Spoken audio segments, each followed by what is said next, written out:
तो दोस्तों आज हम इस वीडियो में बात करेंगे फंक्शन के बारे में। तो फंक्शन को पाइथन में कैसे यूज करते हैं। तो सबसे पहले हमने एक फाइल बनाई है function.py नाम से। तो फंक्शन बेसिकली क्या होता है, कलेक्शन ऑफ कोड होता है।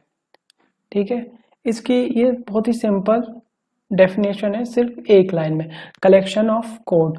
और इसकी सबसे बड़ी खासियत ये होती है कि आप इस फंक्शन को बार बार यूज़ कर सकते हैं। जितनी बार आपको यूज़ करना है, आपको दोबारा उस फंक्शन को पूरी तरह से लिखने की ज़रूरत नहीं होती है। तो आइए एक एग्जांपल देखते हैं इस फंक्शन का।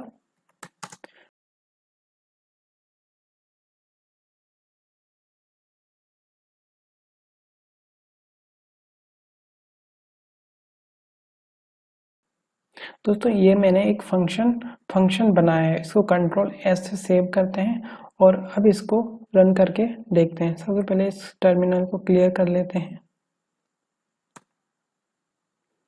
दोस्तों अब इस फंक्शन फाइल को रन करके देखते हैं क्या हमें आउटपुट मिलता है। तो रन करने के लिए पाइथन और फाइल का नाम function.py। तो जैसा कि आप देख पा रहे हैं कि ये हमें कुछ भी आउटपुट नहीं दे रहा है। तो ये आउटपुट क्यों नहीं दे रहा है दोस्तों? फंक्शन की ये खासियत होती है, जब तक आप इसको कॉल नहीं करोगे, इसको यूज़ नहीं करोगे, जब तक ये आपको आउटपुट नहीं देगा। तो इसको कॉल करने के लिए सिंपल फंक्शन का नाम लिखते हैं हम, ओपन एंड क्लोज पैरेंथेसिस। अब कंट्रोल ऐसे सेव करते हैं और फिर इसको रन करके देखते हैं।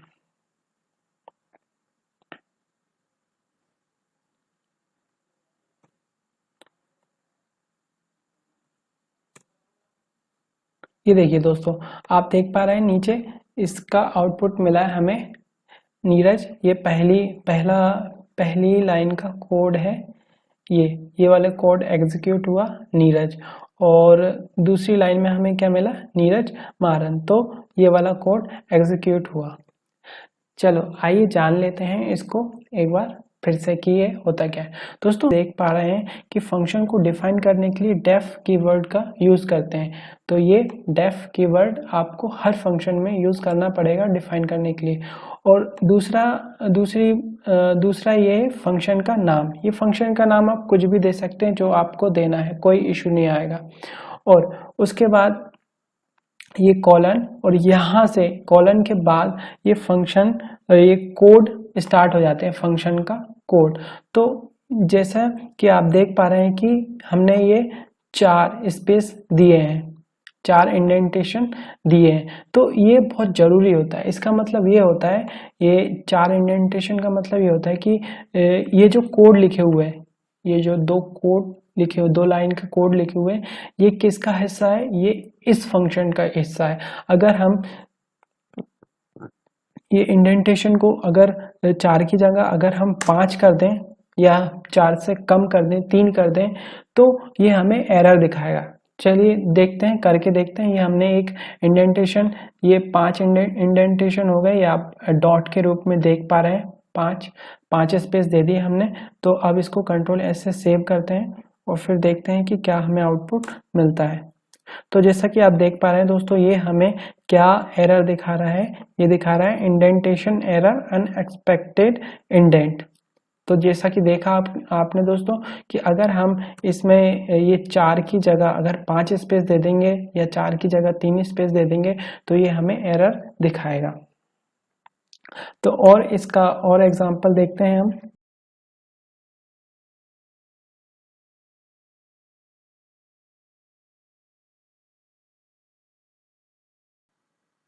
तो दोस्तों इस फंक्शन में आप देख पा रहे हैं जैसे कि इस पैरेंथेसिस के अंदर हमने ये क्या पैरामीटर दिए। तो पैरामीटर बेसिकली क्या होता है कि हम इस फंक्शन में इनपुट भी दे सकते हैं, यहाँ पे हम इनपुट को या पैरामीटर देते हैं और यहाँ पे उस पैरामीटर की वैल्यू देते हैं जब हम इसको कॉल कर रहे होते हैं। तो इसको सेव करते हैं कंट्रोल एस से और फिर इसको क्या प्रिंट करा के देखते हैं हमें क्या आउटपुट मिलता है। जैसे कि आप देख पा रहे हैं दोस्तों, हमें 4 आउटपुट मिल रहा है इसका। यहाँ पे नीचे आप देख पा रहे हैं हमें 4 आउटपुट मिल रहा है। तो इस तरह आप पैरामीटर दे सकते हो। ये पैरामीटर एक या एक से ज़्यादा भी हो सकते हैं, आपको जितना चाहे उतना पैरामीटर दे सकते हैं। जैसे हम एक और पैरामीटर देते हैं बाय, और यहाँ पे हम इसको बाय को प्रिंट कराना चाहते हैं और यहाँ पे हम देते हैं 6। तो हम कंट्रोल एस से सेव करते हैं। तो आप देख पा रहे हैं नीचे यहाँ पे 4 और 6 हमें क्या आउटपुट मिल रहा है इसका। तो इस तरह हम इसमें वैल्यू दे सकते हैं, इस तरह हम इसमें वैल्यू दे सकते हैं। और अब एक और उदाहरण देखते हैं हम। पहले इसको क्लियर ही कर दें दोस्तों। इससे पहले हम इसको इस स्क्रीन को क्लियर कर देते हैं ताकि मैशअप ना हो।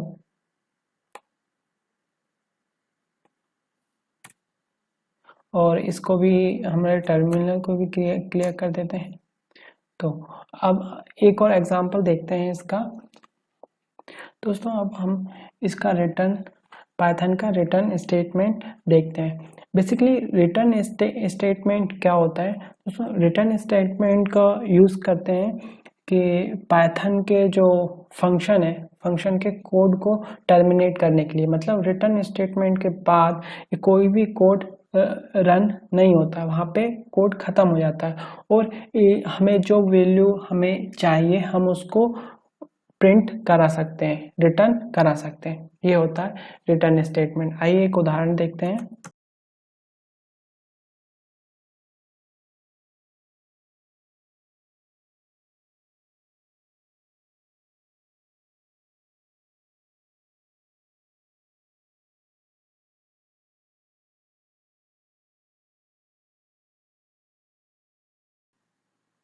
दोस्तों आप देख पा रहे हैं यहाँ पे ये हमें कोई भी वैल्यू प्रिंट नहीं दे रहा है, कोई भी आउटपुट नहीं दे रहा है। ये आउटपुट क्यों नहीं दे रहा है? क्योंकि हमने इसे प्रिंट नहीं करवाया है। तो चलो इसे प्रिंट करा के देखते हैं। तो हमें इसे प्रिंट कराने के लिए प्रिंट फंक्शन का यूज करना पड़ेगा। प्रिंट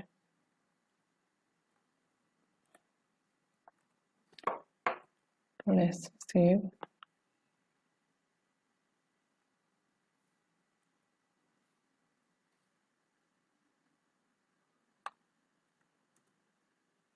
ये देखिए दोस्तों, हमें ये आउटपुट दे रहा है कितना? 7। तो 4 और 3 को इसने ऐड कर दिया। तो बेसिकली हुआ क्या है इसमें, जैसे जैसे ही हम इसको रन करते हैं तो ये क्या करता है कि जो हमने इसकी जो पैरामीटर दिए, जो हमने वैल्यू दिए, वो क्या करेगा, इस x और y में सेव कर देगा। फिर वो नीचे के कोड में आएगा, नीचे मतलब फंक्शन के अंदर घुसेगा, अंदर कोड में घुसेगा। तो x प्लस y को वो ऐड कर देगा। तो कितनी वैल्यू हो जाएगी? 7 वैल्यू हो जाएगी। फिर इस 7 वैल्यू को इस फंक्शन से रिप्लेस कर देगा। दोस्तों ये होता है रिटर्न स्टेटमेंट। तो इसको और इजी बनाने के लिए हम क्या करते हैं कि इस फंक्शन को क्या करते हैं कि एक वेरिएबल में सेव कर देते हैं। मान लेते हैं एक जेड वेरिएबल लेते हैं और इसको सेव कर देते हैं। फंक्शन 3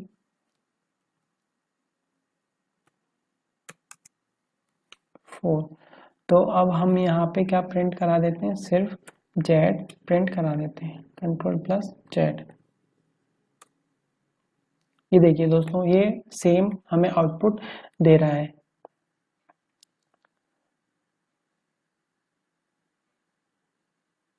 ये आप देख सकते हैं यहाँ पे हमें सेम आउटपुट दे रहा है। अगर क्या हो अगर हम इस पैरामीटर में एक पैरामीटर हमने 2 पैरामीटर लिए हैं, अगर हम इसकी वैल्यू अगर हम चेंज यहाँ पे नहीं लेते, यहाँ पे सिर्फ एक ही पैरामीटर देते हैं तो हमें क्या आउटपुट मिलेगा देखते हैं दोस्तों।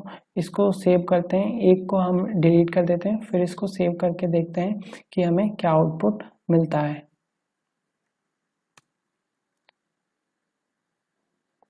ये देखो दोस्तों, अगर हमने 2 पैरामीटर लिए हैं तो हमें 2 वैल्यू इसमें देनी पड़ेगी।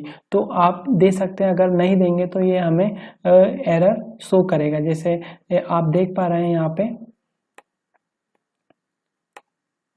यहाँ पे देख पा रहे हैं, यहाँ पे देख पा रहे हैं आप, type error function 3 missing 1 required positional argument. मतलब ये एक आर्ग्यूमेंट हमने नहीं दिया है, ये हमें शो दिखा रहा है। अब हम यहाँ पे आर्ग्यूमेंट देते हैं, कंट्रोल एस से सेव करते हैं और इसको अब रन करके देखते हैं, तो ये 13 देने लगा। दोस्तों आप इसको जितनी बार यूज करना चाहे उतनी बार यूज कर सकते हैं। जैसे अब हमने जेड लिया है, अब हम इसको जी लेते हैं, g is equal to function 3 12 and 6 print g. इसको अब रन करके देखते हैं हमें क्या आउटपुट मिलता है। देखिए दोस्तों, यहाँ पे हमने 12 और 6 18 लिया, तो हमारा आउटपुट क्या निकला, 18। यहाँ पे इसने आउटपुट दे दिया, एक नया वेरिएबल है, हमने इसको स्टोर करा दिया। तो दोस्तों इसी तरह ये फंक्शन का सबसे बड़ा एडवांटेज ये होता है कि आप इसको जितनी बार चाहे उतनी बार यूज कर सकते हैं।